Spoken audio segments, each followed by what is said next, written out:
What do you get when you add an isolated fortress, an alluring visitor, and a twisted love triangle?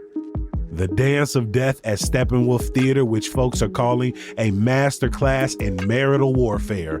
Plus, this tour de force brings together 3 generations of Steppenwolf ensemble members. I'm talking about Cliff Chamberlain from Broadway's The Minutes, Catherine Irby from Law and Order, and Steppenwolf co-founder Jeff Perry from Scandal. The Dance of Death begins January 29th. Get tickets now at steppenwolf.org. One of my favorite times of the year is almost back, Chicago Theater Week. Enjoy value-priced tickets to an array of productions from February 5th through the 15th.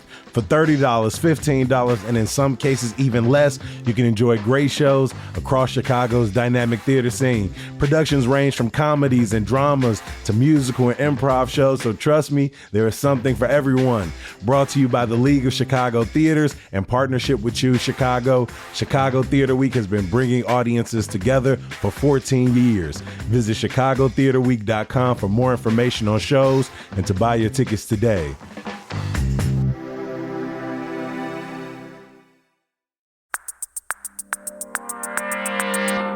Today on CityCast Chicago, local leaders call to abolish ICE. We're digging into the new hemp ban, and y'all got opinions on what Chicagoans really say.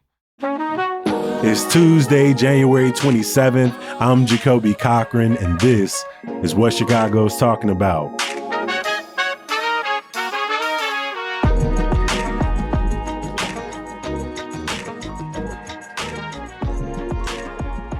We've got executive producer Simone Alisea in the building. How you feeling, my friend? Hey, I'm okay. How are you? You know, I'm chugging along. I know you got a favor to ask all of our listeners today. Yes, I am asking anyone who is listening if you could go and take our audience survey. You can find the link in the show notes. Basically, it's a survey that will let us learn a little bit more about you and what you look for in your news coverage, help us bring you better stories and things like that. Plus, if you take it, you can be entered to win a $100 gift card, which who doesn't love that? So yeah, again, that link is in our show notes. If you could please take our survey. And if you've taken any of our surveys before, still take it. It's still useful. This one's a little bit different than ones you've taken previously, and it's still going to help us. So yes, please take the survey. Over the weekend, thousands of Chicagoans took to the street in the frigid cold for ongoing protests against the federal government and Department of Homeland Security at large. And of course, ICE and Border Patrol agents on the ground across the country, most recently and catastrophically in Minneapolis, where agents shot and killed yet another person over the weekend. Several local leaders here in Chicago, including Lieutenant Governor Juliana Stratton and Mayor Brandon Johnson, were out there with protesters on Sunday and called for the abolishment of ICE. Simone, let's get into it. Yeah, I think this is really remarkable. The fact that we have sitting politicians and you know, many candidates who are seeking higher office, you know, Lieutenant Governor Juliana Stratton among them, who are calling to abolish ICE. I think this is becoming more and more politically salient. It's just becoming more and more of a position that Democrats are taking or sort of taking, or at least kind of using the language of. So, you know, Stratton and also Governor J.B. Pritzker, for example. Pritzker on social media posted over the weekend something like, you know, it's time to abolish Trump's ICE. So he has this qualifier, right? Trump's ICE, and sort of went on to say in interviews and in other posts that he is calling specifically for a funding freeze, halting funding to ICE and DHS. Last week, the U.S. House of Representatives had passed a funding package, and now some expected that to, you know, controversially move through the Senate. But now you have some people, both in the House who voted for the bill, backtracking, and some in the Senate who say they are going to hold the line here and potentially, you know, shut down the government again over this. Yeah, it'll be interesting. It's interesting because, like, what is happening in this particular bill, right? There was already funding that was passed for ICE, right, back last spring. And so, you know, a bunch of it, right? Billions and billions and billions of dollars. And it's a little unclear, like, to what degree just mechanically, like, this bill affects that, I think. But to your point, I think as a sort of, you know, a political cudgel, sort of to say, we need to do something about this. And so that is kind of what Pritzker is referring to in his comments. There was a poll after Renee Nicole Good was killed by immigration agents in Minneapolis, which of course just happened a few weeks ago now. And that poll found that 46% of U.S. adult citizens who responded strongly or somewhat support abolishing ICE, and that 43% they were somewhat or strongly opposed, with the rest saying they weren't sure. That's not a majority, but that is a really big increase from the last time Abolish ICE was in the mainstream rhetoric, which was during Trump's first term, right? Particularly 2018, 2019, right? Around, and, where the issue there was family separation, right? It became kind of a rallying call, but it still wasn't as widespread as I think it is becoming, particularly now that immigration agents have shot and killed another person, Alex Preddy, in Minneapolis. And by the way, I just want to put a plug here for our CityCast Twin Cities colleagues who have been covering this pretty relentlessly. And so you should definitely give them a listen or a follow on social, at least, if you want to see kind of what's going on the ground out there. In addition to the two people shot and killed in Minneapolis, there was an individual, Keith Porter, shot and killed by an off-duty ICE agent out in California that's still under investigation, and multiple individuals who have either died in the hospital or died in one of ICE's detention facilities over the last couple of weeks. Just in 2026, yeah. Just in 2026, right?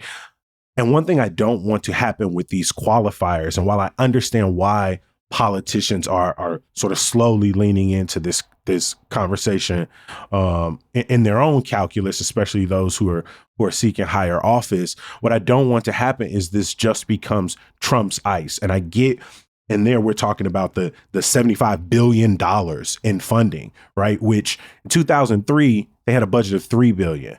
Right. In 2018, a budget of, $7 billion. And now we're looking at $75 billion. I understand people want people are referring to the rollback of training times, right? The flaunting of bonuses, the thousands of people who have been hired and quickly deployed to streets across the country. But it is important to know that this is an extension of ICE's very short legacy, one that has always separated families, neglected, and let people die under its custody. I don't want us to do the thing where we sort of just isolate this to the Trump administration, as abhorrent and destructive this moment is, but we have to see, right? We have to dig the layer deeper to see this as an extension of ICE, but also an extension of this nation, right? When people talk about, how did we get here where people are being gunned down in the street, I remind them we've been watching people get gunned down in the street by the state our entire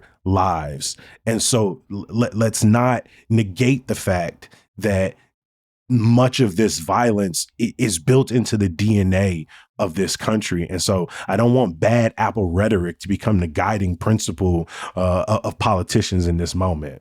Well, although, what I think is interesting is I do think, right, abolish ICE as a rallying cry, right, as sort of a thing to hang your hat on. Even with some of the qualifiers that we're seeing, I do think there's maybe more of a it's a little easier to maybe get your head around than, say, defund the police was in 2020, right? When that became a more common refrain that you saw. I think ICE, number one, like, as we've sort of alluded to, ICE is an agency that's only 23 years old. It was only, it's only been around since 2003.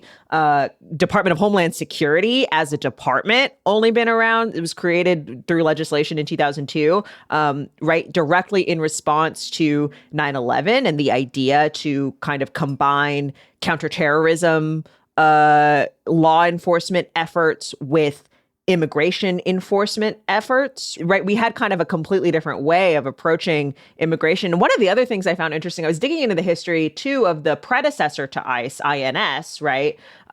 Which before the creation of Department of Homeland Security was under the Department of Justice. And the reason it got put under the Department of Justice, actually, when it was first created, it was under alternately commerce and labor departments, because immigration was seen primarily as a commerce and economic issue. It was not seen as a public safety issue, right? As a law enforcement issue per se. But you know why it got put under the Department of Justice around World War II was because all of a sudden the U.S. started incarcerating Japanese, but also German and Italian people of Japanese, German, and Italian descent. And INS was a key, they were under INS supervision. And so I think it is instructive to really go back into what was the purpose of immigration enforcement in U.S. history. I think people are really kind of asking themselves for the first time, what is the purpose of militarized law enforcement when it comes to dealing with people who are here without authorization? Why does one require the other? At the time of ICE's creation and sort of its first big projects was targeting, gang members. Right? That was sort of the whole idea, was to target gang members who maybe were immigrants. But right, that is not the vast majority of ICE arrests. It's not the vast majority of deportations. So the vast majority of people whom we are leveraging this force upon, again, to what degree are they actually a public safety threat? And I think the data show that generally that is not the case. And to your point, there have been several investigations over the years, particularly around detention, ICE detention in particular, about poor conditions. To your point, this increased violence, like we're at the point, this isn't about immigration anymore. At this point, this is about silencing and curtailing protesters who are standing up against a white supremacist agenda and administration. Bringing it back to kind of like what's going on in Chicago, in addition to that downtown rally you mentioned, Jacoby, on Sunday, there were also rallies that popped up around Logan Square, Little Village, on Saturday as well. So it's kind of been a weekend of protests. I will be curious to see. I've seen some rumblings on social media about some calls for a general strike, a nationwide general strike. Obviously, in Minneapolis, there were many businesses who closed their doors on Friday, and they're engaged in a really big demonstration there. Whether or not that will actually materialize, outside of Minneapolis, or how it might materialize in Chicago, I can't say. With Chicagoans having experienced Operation Midway Blitz not that long ago, again, having experienced our own shootings, right? Silverio Villegas Gonzalez shot and killed by immigration agents just outside, right? Just outside of Chicago. Franklin Park. Marimar Martinez, who was shot and then charged. Those charges later dropped, but just to round it out and put a point on kind of like what else our local leaders are saying, you mentioned Kristi Noem, Homeland Security Secretary. U.S. Representative Robin Kelly has been pushing a movement to try to impeach Noem that I think Krishnamurthy has signed on to as well. Both Robin Kelly and Raja Krishnamurthy running for Senate right now. So they have some, campaign skin in the game here. You also have some folks who, even before the killing of Alex Preddy, have been calling for the to abolish ICE. U.S. Representative Delia Ramirez, and also Evanston Mayor Daniel Biss, and who's running for the 9th Congressional District.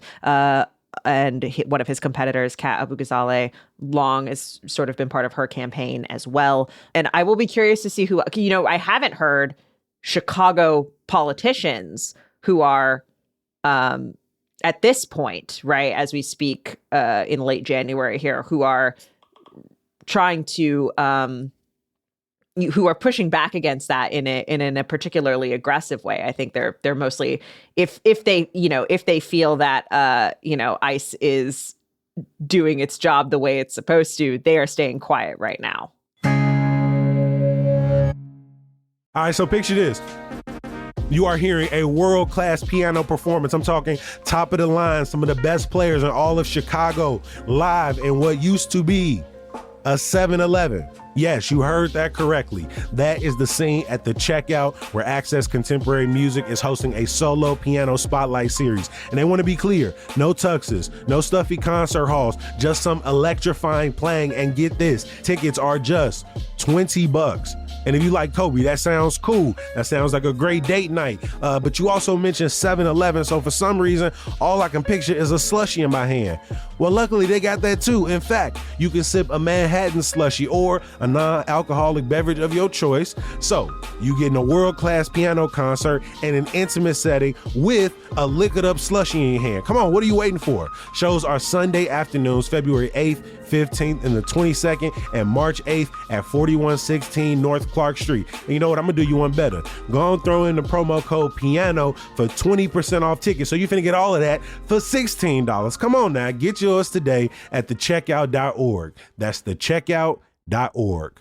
Dear CityCast listeners, today is going to be a good day, and here's why. Dear Evan Hansen is coming to the Paramount Theater in Aurora. If you've got any theater folks in your life, you have definitely heard them singing this soundtrack before, and for good reason. 6 Tonys, a Grammy for Best Musical Theater Album, national tour after national tour, and a story for every single person who just wants to be seen. A Little White Lie becomes this enormous blizzard of untruths, taking lonely, anxious teen Evan on a wild journey towards love and acceptance, even when you make mistakes. Catch Dear Evan Hansen February 4th through March 22nd at Paramount Theater in Aurora. You do not want to miss this deal. Get your tickets today at ParamountAurora.com. Last week, City Council voted 32-16 to ban the sale of most intoxicating hemp products throughout the city. Alongside the growth of the legal weed market over the last decade plus, we have seen an explosion of places selling hemp-derived products like Delta 8. It has been sold as flour, vapes, edibles. But Simone, we've covered this, like we did an episode about this back early 2025, I think April, as City Council was trying to decide what a form of regulation looked like. You had some city council members who wanted an outright ban, some people who wanted to take regulation into the hands of the city, some who were pushing for the state to do something more broadly. At the end of last year, the federal government moved to ban hemp and Delta 8-like products.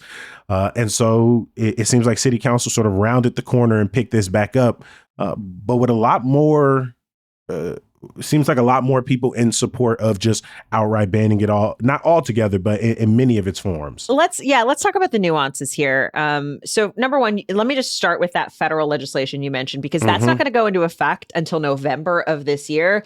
Who knows what Congress, potentially, right? Who knows what Congress is going to do between now and November? So whether or not that actually goes into effect, very TBD. And so I think at this point, I think that's one reason that local leaders are still kind of on this, right? Is that there's still quite a lot of unknown about what's going to happen at the federal level. And right, the whole reason that we're talking about this is because in the 2018 Farm Bill, it created this loophole. It's hemp-derived products. So the whole point of hemp is that it doesn't have enough THC, which is the component that gets you high, right? But there are ways to like extract what little THC is there and develop these products that are intoxicating. And so that's what we're talking about here. The ban that was passed by City Council last week, on its, you see the headline, it just says like hemp ban. And so one is it bans where intoxicating hemp products can be sold. So you could still theoretically find these products beginning in April, which is when the ban goes into effect, find these products in dispensaries, but you won't be able to find them on corner stores, smoke shops, things like that. And then, of course, so by default, then bans them to for people younger than 21, because that was a big concern about this, is that particularly with edibles and gummies and stuff like that, that some of the packaging is not distinguishable from regular candy. It looks like it's being marketed to kids, right? However, there are some pretty big exemptions that I think a lot of folks kind of need to be aware of. pet products, topical creams, a lot of people use, particularly those CBD creams and like those CBD pet treats. So that stuff has been exempted. So you should still be able to find that kind of around the city. The other big one is beverages. So those THC and CBD seltzers that I have seen pop up in bars across the city. The hospitality industry in Chicago really, really pushed back against this. And they were like, you cannot ban this. The restaurant lobbying that really, once again flex their power in this process. Well, and I mean, the opponents of the hemp ban writ large, it's largely been an economic issue, right? It's these sort of corner shop owners who have said they were essentially, they couldn't get into the legal weed market because, as we all know, the lottery system for that was, it's really, really hard to get a permit for legal weed in Chicago and Illinois. And they were like, this actually allowed us to kind of make some money because we couldn't get in that way. And, a lot of those store owners have been like, this is going to, our business is going to plummet, particularly like smoke shop owners you think about, right? This has become a huge part of their business. And I think bars bars have a bit of a better lobbying arm, but I think I think probably sort of there are a lot more people who are really concerned about saving their local bar than maybe who are concerned about saving that smoke shop on the corner, right? What about pet products? Who is the lobbying arm behind getting the pet treats protected? Because again, when I'm thinking seltzers at the local brewery, when I'm thinking topical creams, when I'm thinking pet products with intoxicating hemp, I'm not going to lie to you. I am thinking it's not just white people, but I am thinking like it sounds like the products most being used by middle and upper class white folks, pet treats, seltzers, and topical products. That it feels like, those are the people whose considerations had the most leverage. The pet products, I don't know. I don't know who someone got the ear of somebody and they did it. But the topical creams, I will say, there are a lot of elderly folks, right, who are using those, to deal with pain management, right? And I think from the beginning, the topical creams was always something that, that has been pretty widespread for a really long time. I got some CBD knee cream as well, right? I got a THC drink in the crib. I never gave my dog a treat, but I do know people who use them. I know a lot of people who use them for like 4th of July. Like, again, just on my first of mine, when I saw the things that got exempt beyond the lobbying power of sort of the restaurant bar associations, I really was like, these products seems very not specific, but they seem like products that are more geared towards middle class users. I also think they are products that largely those are CBD forward products as opposed to THC forward products, right? And CBD again is not intoxicating in the way that THC is, right? And so I think that's the other thing about those products that differentiates them from stuff that is essentially what you would find in a dispensary, but unregulated, not regulated in the same way that stuff is. And so I do think there are sort of distinctions in that sense as well. The other thing I will say about the bar thing that I think is key here is like, bars have reported, and there have been lots of studies sort of about this across the country. People are drinking less alcohol. People, particularly younger folks, are less interested in alcohol. I think there are even a lot of local breweries who are making their own, infused seltzers. And I think infused cocktails is another thing we forget about too. A lot of bartenders who are experimenting with that kind of stuff in an attempt to bring in some of the business they might be losing from people who are not drinking as much alcohol, right? And so there are economic trends here to support that kind of thing. Again, though, like Mayor Brandon Johnson is reportedly considering a veto specifically for the economic impact on these smoke shop owners, right? On these corner shop owners who say their business is going to be adversely affected. And, again, this debate has always been so interesting to me because, so Alderman Marty Quinn, who we spoke to last year and who kind of has been the proponent of this in the city council, I think makes a really compelling point on the fact that like this is an unregulated intoxicating product that is sort of the result of a loophole that has kind of just been allowed to proliferate. And, whether it's you're worried about the marketing to kids. I think for me, I worry about like who's checking the quality of these products, right? Legal weed goes through a pretty stringent process to track dosage, to track strain, like where it comes from, Yeah, and I teach people in the 18 to 22 range. I've heard horror stories over the last 5 years about the inconsistency of some of these products, for sure. I think he makes a really compelling point that there is sort of there's a loophole being exploited here, and that there is the potential for danger. He was the first alder to pass a ward specific ban, but I also think, on the other hand, again, the legal weed industry is really difficult to break into, and especially difficult to break into in Illinois. The way the license lottery has been conceived and the way that legal weed was kind of constructed here in Illinois makes it really difficult to start a business and do things, quote unquote, the right way, right? And those shop owners came out, those dispensary owners came out and said that they believe a lot of these hemp shops are cutting directly into their business and supported, increased regulations. Yeah. And so they have, they are obviously gaining from this as well. And they have their own lobby that is quite strong. Right. And so I think, to me, this is like a really interesting policy debate and an economic debate of essentially like which businesses get to benefit from this intoxicating product. Are these products sort of accepted and regular enough for the average Chicagoan that they need to be as accessible as, say, alcohol is, right? In the way that alcohol has sort of become accepted and regular as an intoxicating product that we all just we're like, yeah, this is a thing that you find it in bars, you find it in grocery stores, you find it in liquor stores.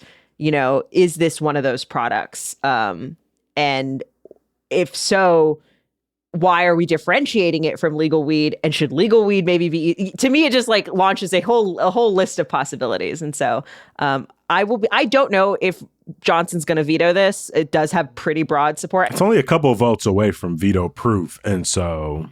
Yeah, and I think there would probably be some alders who would override, because even some alders who voted against it, sort of, I think Alderman Daniel LaSpada, who voted against it, sort of did commend Quinn on his process because of some of the, exemptions that were won and some of the compromises that were made.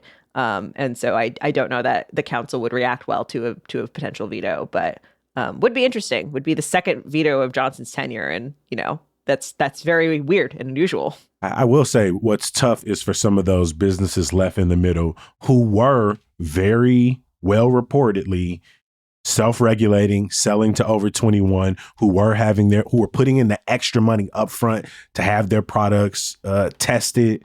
Those people who are sort of seemingly out in the lurch now. Again, I don't think that necessarily that those were qualifications every head shop and smoke shop was meeting, but there definitely were businesses who came out in support of increased regulations, who said, hey, we're willing to undergo more stringent testing. We're willing to do over 21 selling. Hey, we're even willing to bring in products that aren't packaged in this particular way. I do feel for those folks who were able to build, successful businesses over the last few years and were holding themselves to a more regulated standard. But this gets to sort of who can do what. The city is not really in a position to regulate products like that. They don't have the mechanisms for testing. The state does on some level. They're doing it for marijuana. And then, of course, the feds would as well. Mm-hmm. But of course, marijuana is still illegal federally. And so, again, who knows what Congress is going to do on that front. And so that's the real trick, is the city has very limited mechanisms for regulating this kind of thing.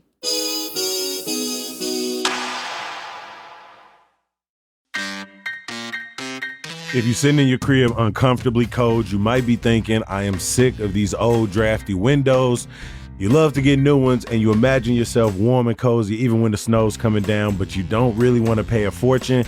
Well, that's where Window Nation comes in. Their prices are always low, but right now, when you buy 4 windows, you get 4 more for free, and you might be able to do your whole house. Plus, you get them with 0 down, 0 monthly payments, and 0 interest for 2 years. And all the windows come with a lifetime warranty, so you know you'll have cozy Chicago winters for years to come.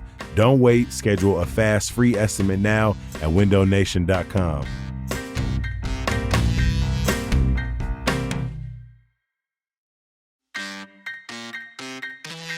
Chicago knows how to kick off a new year, and that's with great food. That's right. Chicago Restaurant Week is back from January 23rd through February 8th. The 19th annual event produced by Choose Chicago features prefix menus. I'm talking $30 for lunch and brunch, $45 and $60 for dinner at more than 500 restaurants across the city. You can use the website to see the full list or filter by cuisine type or use the map feature. But pro tip, make your reservations as soon as possible because they go quick. Explore participating restaurants and menus at chicagorestaurantweek.com and book your tables now.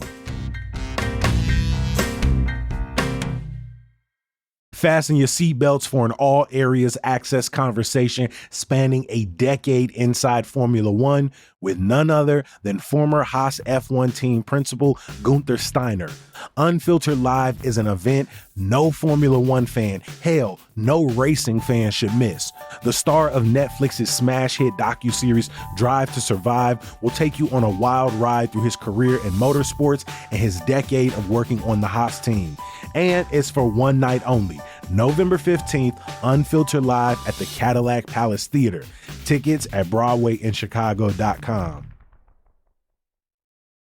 Before we get out of here, we had a video that we talked about last week that ended up blowing up on our social media that looked at some of the language that is maybe not specific, but very like localized to Chicago, the different phrases we use, the different slang we use, and people got into our comments and had thoughts. Yeah, so initially our social media manager Rick Hometh did a video about slashies, which is, if social media is to be believed, sort of a young person's term, a young transplant's term for the bar/packaged goods store, a liquor store bar, that place.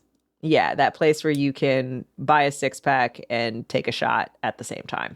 And a lot of people were in our comments being like, that's not a real word. And they started debating about other Chicago terms. And so we did this episode about some other Chicago terms and then posted some of the ones we talked about on social to try and see if folks agreed with us. And so one of the ones we talked about was the concept of tavern-style pizza to refer to thin crust, square cut pizza, which we kind of agreed was a relatively new term, but that I went to the mat for. I'm pro tavern cut pizza as a phrase. I think it's useful. I think it does something that is useful.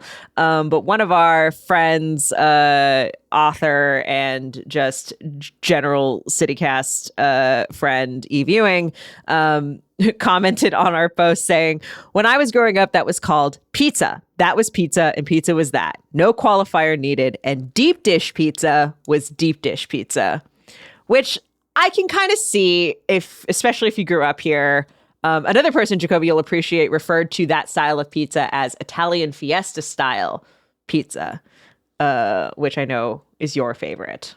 It was just thin, a little more thin, extra thin, right? Or there were some qualifiers, but I agree. It was mostly pizza, and it was how that person made the pizza. So it was like, sure, we could talk about the difference between Italian Fiesta, Pizza Miche, Home Run In, right? But like, we weren't broadly categorizing these different, like we weren't Pizza Hut. Like it was just, this was pizza, and I'll tell you where it's from. Or it was deep dish pizza. But even then, coming up, I only knew of a few places that made deep dish pizza. And so even then, I was just like, that's Lou's or that's Giordano's or that's right. Gino's. You refer to the location rather than the type of pizza. That's interesting because I was going to ask, like, if you ordered some pizza from Papa John's or whatever, what do you call? I ain't ordering pizza from Papa John's. I know you are, but theoretically, I don't know. There's some college students out here. Can you get square cut at those locations? in Chicago? No, but you weren't really. I don't know. Again, we was just calling the place, calling for the pizza. No, I know, I get you. I do think there is a distinct Chicago style thin crust, which another person said is like, I call it Chicago style thin crust, which I think also makes sense to me. Like, I do think that it is a distinctive style, and it is useful to distinguish those styles as an adult when you're deciding what kind of pizza do I want. I don't think anyone was coming up like, can you not cut it in squares, cut it in.